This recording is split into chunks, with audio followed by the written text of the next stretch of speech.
The Archdiocese of Chicago is a vibrant and diverse faith community. We celebrate our faith through worship, evangelization, and reaching out to the needy. Welcome to Catholic Chicago.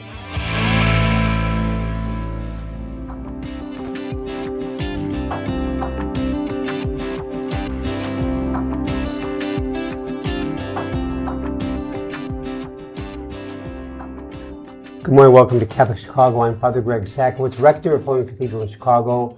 I see on my left is a great friend, Mark Teresi, who's part of our staff at the cathedral.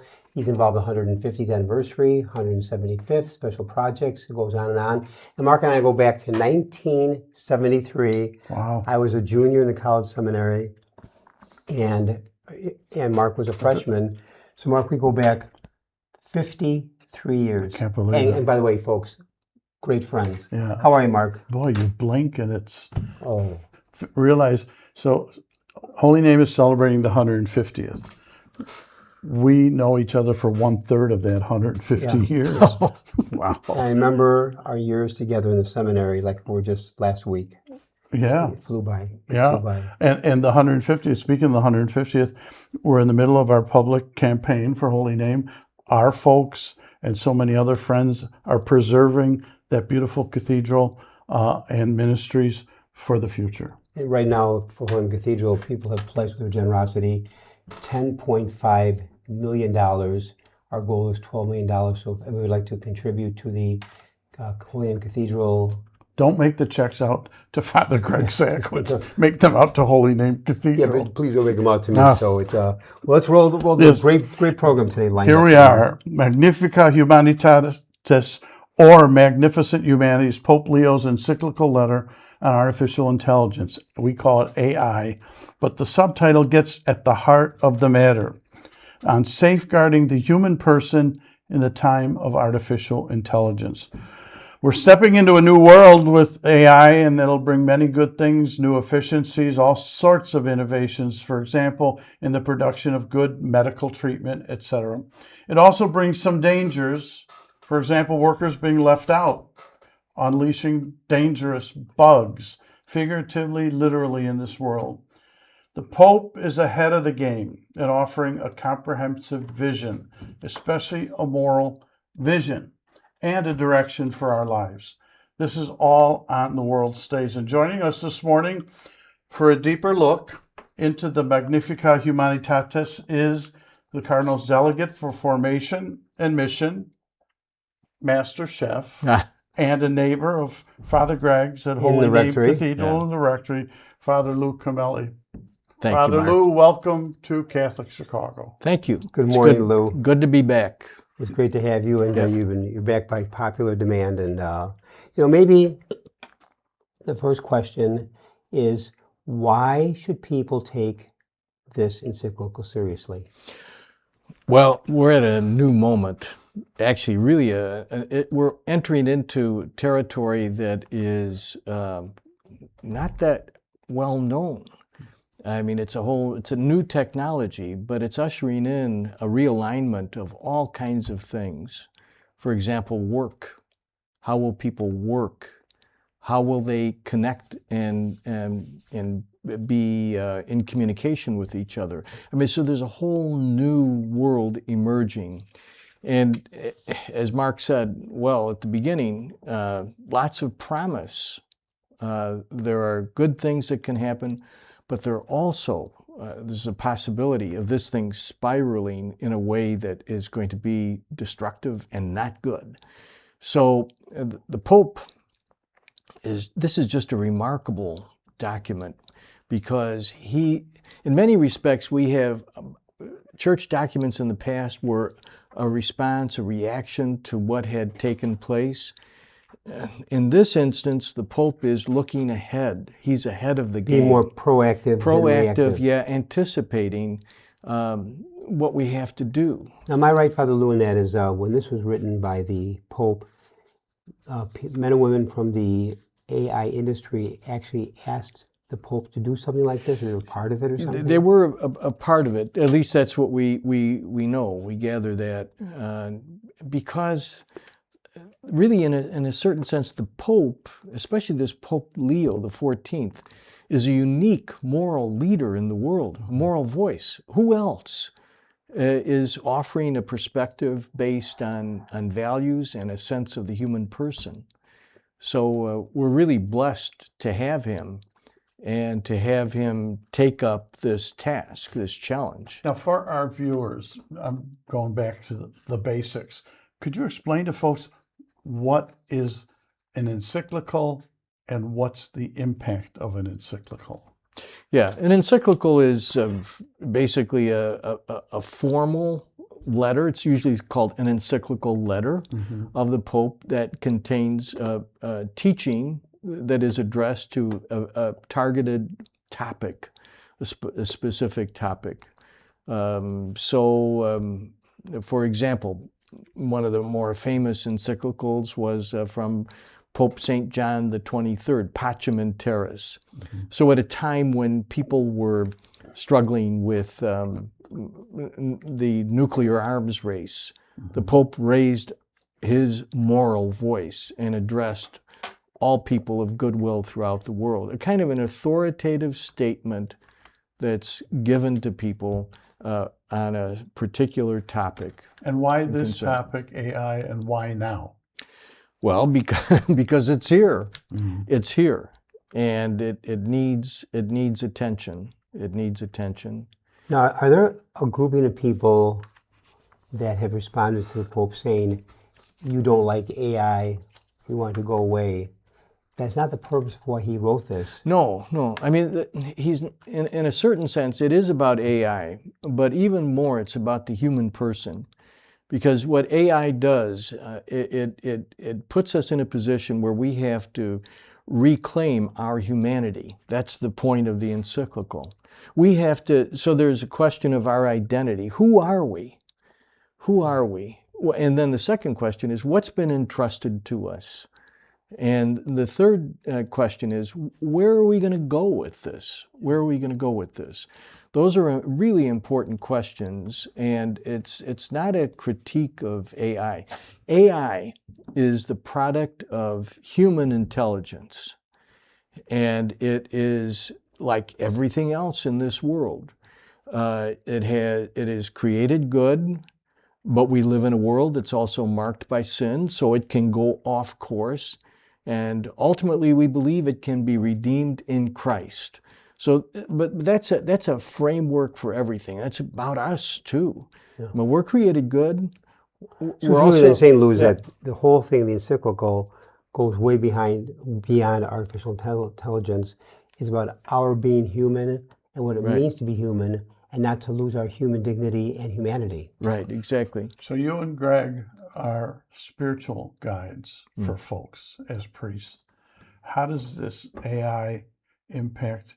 You wrote that article in America. How does it impact your priestly ministry? Let me talk about that article in America. This appeared a few weeks ago, and it was about AI and preaching. It began with a comment my brother made to me. He had gone to a church and heard a sermon, and he said, "Oh, it was good. It was well organized." Was it yours? No, it wasn't mine. No. His brother Mark heard. My brother Mark. Yeah. So he said, "But I think it was AI." Wow. So that got me thinking and reflecting on this whole thing. I did a little experiment. I call it an intellectually narcissistic experiment with AI. So I used ChatGPT, and I asked it. I said, because I'd written a number of articles on synodality. I said, so I typed in this thing in the computer and said, "What does Louis J. Cameli say about synodality?" Wow. Okay. In about 2 minutes, it gave me 3 pages, synthesis, accurate, point by point, faster and better than I could have done myself of my own work. It was accurate? It was absolutely accurate, yeah. Wow. Yeah, so this is remarkable. And that's really part of the power and I think the goodness of this. It can take things, and there's a kind of what you could call an efficiency of managing information. Okay, so that's there. But But, and here's the, this is the big qualification. When you move into the realm of preaching, which was the topic of the thing, Right. it doesn't work so well. You know, I go back to the definition of preaching from Thomas Aquinas, who said that preaching is, and this is, I'll use the Latin and translate it, contemplata aliis tradere, which means to hand on to others what we ourselves have contemplated. So it's the Word of God that is received, and the Word of God ultimately is a person, the person of Jesus Christ, and that person is received interiorly by the preacher, and that preacher personalizes it through contemplation and then gives it back to persons, real live persons.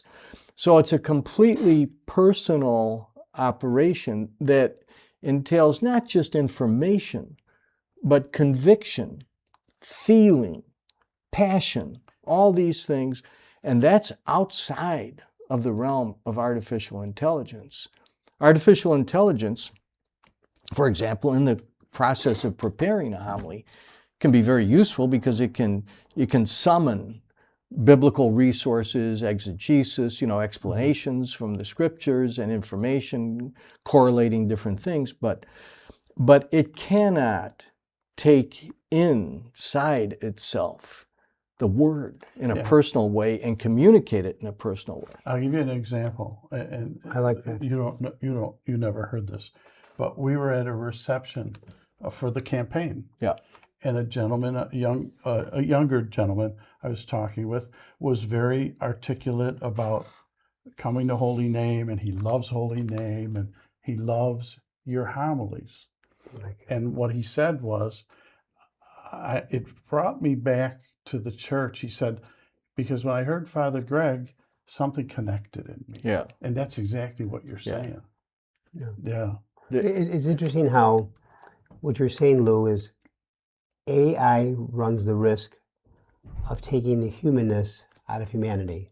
Yeah, I mean, and that's that's what. Look at the title, "Magnificent Humanity." That's the title of the encyclical and the perspective. I have an interesting question here, and that is, when you on June 7th, 2026, this year, in the Chicago Catholic, you wrote a great article entitled "New Encyclical on AI." Leo XIV describes a path forward. He describes a path forward. Does that mean through AI we could be going down the wrong path? Well, absolutely. I mean, there are choices to be made, and but it's part of the human condition.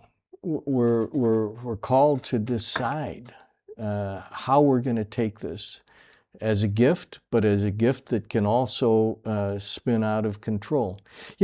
For example, let me just go in another realm. Actually, this is another article I did. It was on AI. No, this was on wealth in the Gospels. Okay. And there, the question I raised is, did Jesus like wealthy people? It's an interesting question, yeah. Because, over and over again, he gives primacy to the poor. Right. He talks about the danger of riches. There's a rich young man who comes and wants to follow him, and he can't give up his stuff, and Jesus is sad. So it turns out that, first of all, Jesus had rich friends.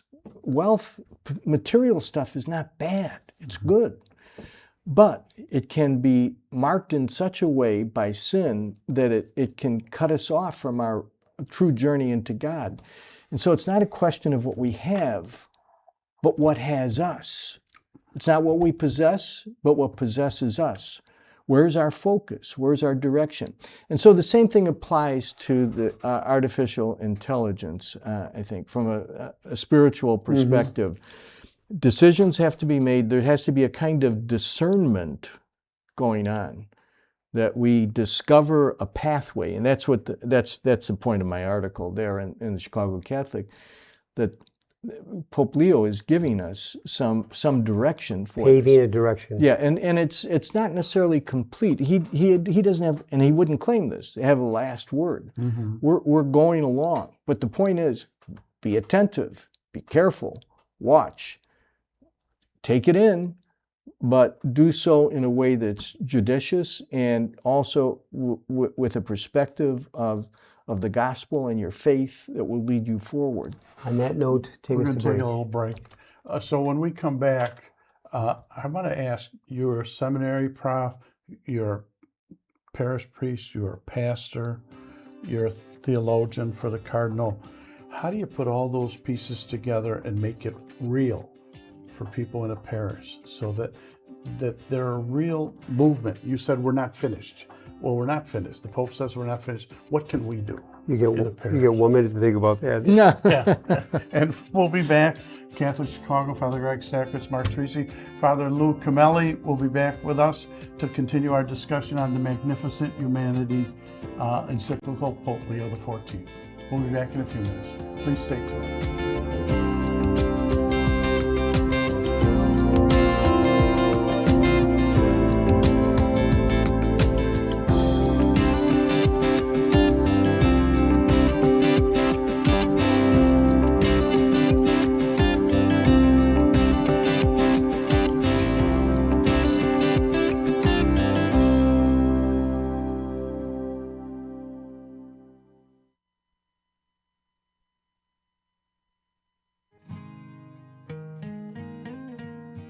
I am a seminarian. The Church needs compassionate and well-trained priests to help guide each of us through life. What inspires me, what draws me always to the priesthood is continue to see priests be a beacon of hope for other people. You can play a part in the education of these young men as they prepare for a life of service to others. I want to be that beacon of hope too, and it sets my heart on fire. To support our seminarians, make your gift at archchicago.org/seminarian fund or call 312-534-7959.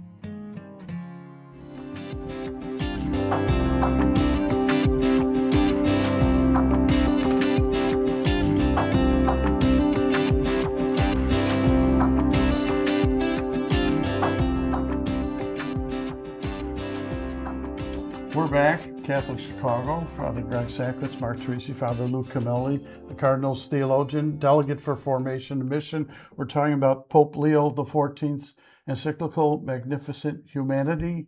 And the question before the break was, Father Lou, as you're looking at, you're a teacher to future priests, you're a priest in a parish, you're a pastor, you're a theologian. How do we in a parish take this encyclical and what's the challenge? What makes it real for us? Yeah. Well, I mean, first of all, Mark, as you describe all my work, I'm tired. Yeah.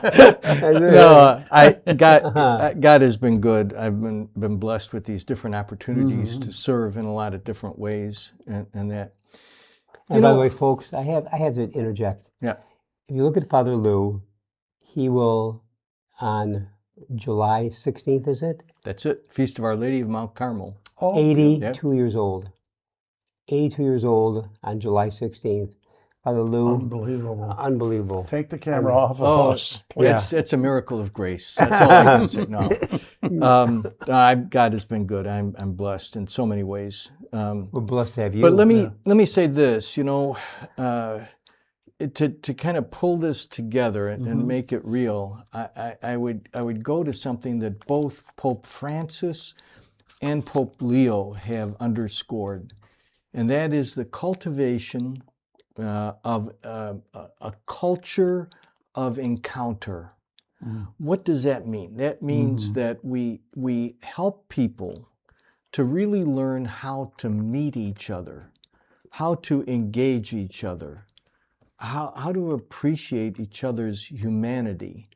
So as navigating through the whole dimension, all the things that are going to emerge and have emerged already with digital communication and with AI and so forth, to keep going back to, we have to keep remembering and learning how to really encounter each other.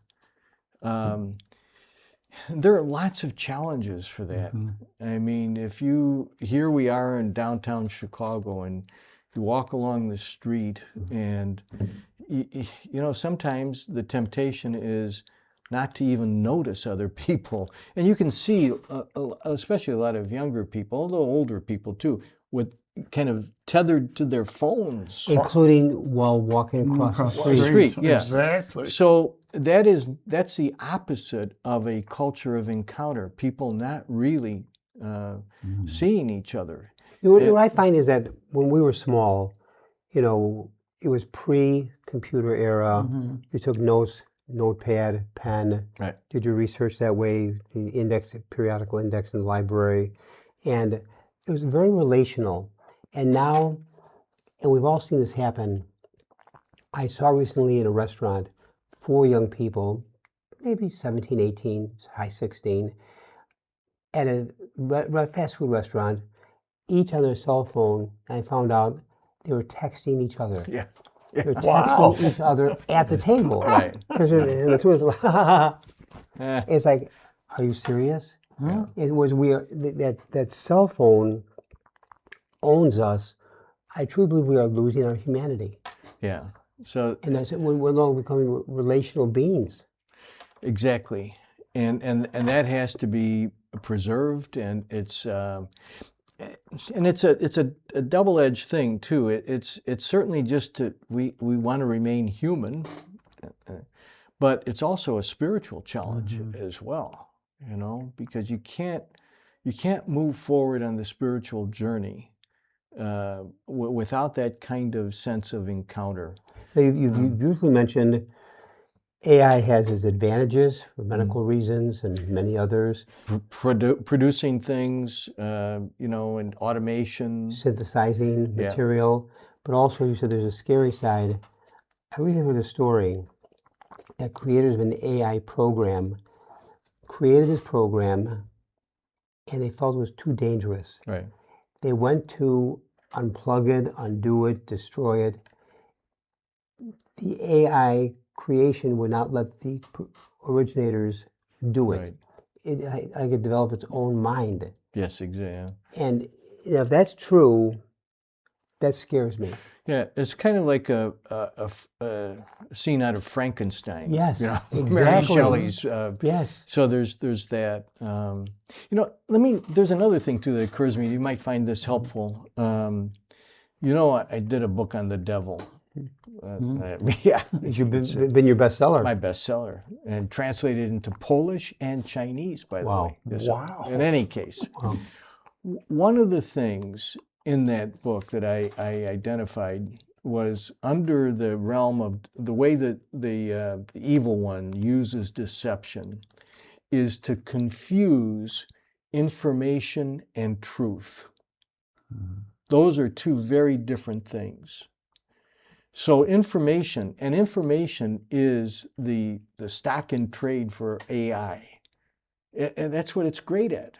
Retrieving it, rearranging it, manipulating it, and using it to achieve certain goals. Information. But people should not be deceived and think that that information is the same thing as truth. Because you can't live and die for information. But you can for what's true. What's really true, you can live for that. And even sometimes die for that. Yeah. Mm-hmm. So when you look at the gospel, and Jesus says, I am the way, the life, and the truth, it's a different realm. And you walk into the article that you wrote in Chicago Catholic. I wrote down, you said Jesus Christ unlocks the questions. He does, yeah. Could you explain that a little bit to folks? Yeah, well, it's not an original idea. No, it's basically it's basically coming from the Second Vatican Council, the Pastoral Constitution on the Church in the Modern World, Gaudium et Spes, that Jesus Christ, yesterday, today, and tomorrow is the key to human history. And what does that mean? It means that when we look at and join ourselves to the trajectory of his life, his death, his resurrection, his coming again in glory, then the pieces begin to make sense. They fall into place. Our own sufferings, our own hopes and aspirations, our own efforts, our daily life, our relationships, all these things. That's And I had a line on my door, I can't remember it now specifically from that encyclical. By our baptism, we are called to recreate the world. Something like that line in human. in Gaudium et Spes? Yeah. And it just, the idea we have a responsibility by our baptism. Oh, yeah. Yeah. This is, well, that's shifting into another realm now, too, and all these things are connected, of synodality. Mm-hmm. So it's that question and the challenge of being co-responsible for the mission. That in virtue of our baptism, we are co-responsible together as people of God to carry Jesus Christ and his mission into the world. Yeah. You know, I think a couple of Sundays ago, I think maybe I may have surprised people because I was talking about this, and I said, you know, the most important day of my life was September 14th, 1944. That was the day I was baptized. And I said, and it's the most important day of your life, too. Not my birth, not my ordination, but my baptism. Because that's when it began my life in union with Jesus Christ. And that's going to carry. People don't see it that way. No. Not at all. But what it means, though, is once that happens, then we assume a commitment to be co-responsible for the mission together. In the last few minutes, Lou, Yep. as you read the encyclical by Pope Leo XIV, what were your best takeaways from it? Cautious hope. Say more.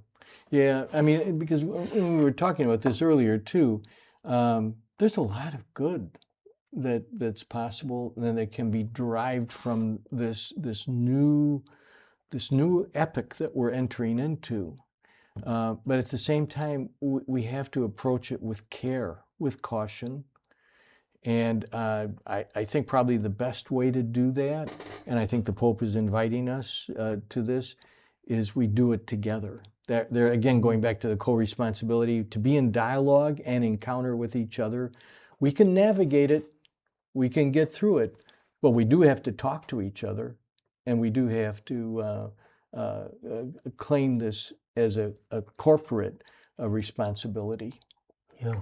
Now, we have a little bit of time. Tie your chefing into this whole piece. Well, that's Does AI give you recipes? Cooking. Did it give you recipes?